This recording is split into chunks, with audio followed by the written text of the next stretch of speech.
بسم اللہ الرحمن الرحیم۔ کسریٰ نے مر کر بھی اپنے قاتل کو قتل کیا۔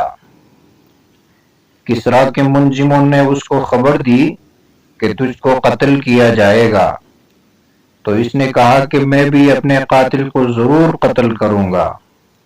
تو اس کے حکم سے سخت زہر کو بعض ادویہ میں ملا دیا گیا اور اس کو مرتبان میں رکھ دیا گیا۔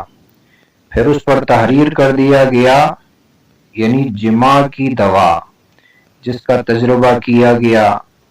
جو شخص اتنے وزن میں کھائے گا وہ ایک دن میں اتنی مرتبہ جماع کر سکتا ہے۔ جب اس کو اس کے بیٹے شرویہ نے قتل کیا اور اس کے خزانوں کی تفتیش کی تو اس پر بھی نظر پڑی، تو اپنے دل میں کہا یہی وہ دوا ہے جس کی وجہ سے وہ اتنی لونڈیوں سے ہم بستر ہوتا تھا، اور کچھ دوا اس میں سے کھا لیا اور مر گیا۔ تو کسریٰ نے مر کر بھی اپنے قاتل کو قتل کر دیا۔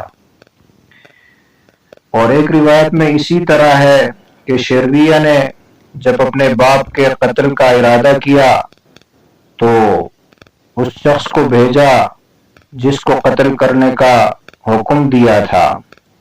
کسریٰ نے اس سے کہا، چونکہ تیرا حق ہم پر واجب ہے، اس لیے ہم تجھ کو ایک خاص چیز کا نشان دیتے ہیں، یعنی جس کو تو لے لینا، اس سے تم مالدار ہو جائے گا۔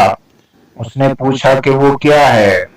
تو اس نے بتایا کہ وہ فلان صندوق ہے، یعنی بعد قتل کسریٰ کو قتل کرنے کے بعد وہ شخص شرویہ کے پاس گیا اور اس کو اس بات کی خبر دی، تو اس نے وہ صندوق نکالا، یعنی اس کو کھولا گیا۔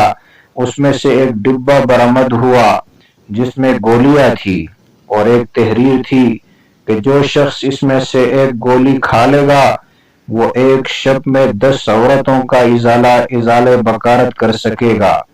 شرویہ کو لالچ دامن گیر ہوا تو اس کو صحیح سمجھ کر لے لیا اور اس شخص کو معاوضہ دے دیا، پھر اس میں سے ایک گولی کھا لی جس سے ہلاک ہو گیا۔ تو کسریٰ وہ پہلا مردہ ہے جس نے زندہ سے اپنے خون کا بدلہ لے لیا۔